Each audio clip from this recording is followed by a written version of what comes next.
حق البكاء على سادات أموات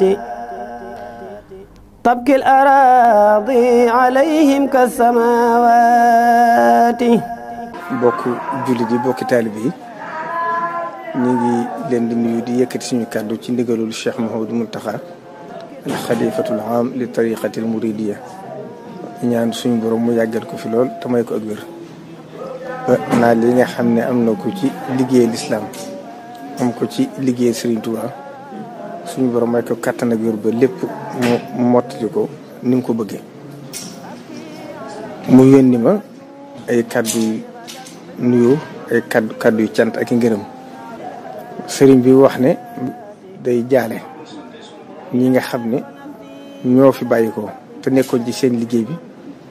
doon ko liggéeyal moom di liggéey Sëriñ Tuubaa ci ndigalam ba yàlla def seen bakkan rot fa nee na loolu nañ xam ne lam leen waxoon rek dañu xam ne ñooñu shahid lañ shahid nag dara ëpp ko daraja ndax wa man yaxruj min baytihi muhaajira ilallaahi wa rasuulihi summa yudrikuhu l-mawtu faqad waqa ajruhu kon ñoom lañ doon am nañ ko te ku ne xam na ne kat di liggéeyal Serigne Touba ba sa bakkan des fa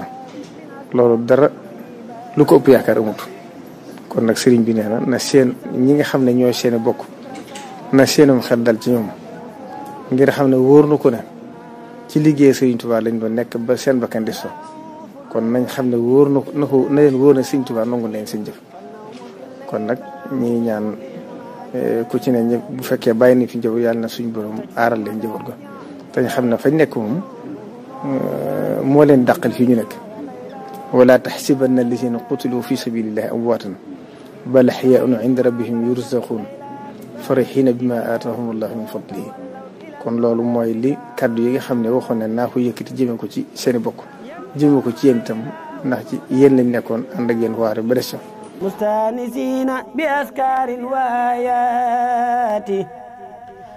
حديثهم ذكر مغن نافع سمد لا ذكر هن ولمنا في المقالات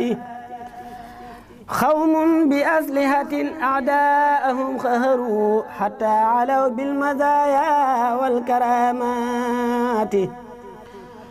أركان بيت جميع القوم أربعة بها يؤسس بنيان الولايات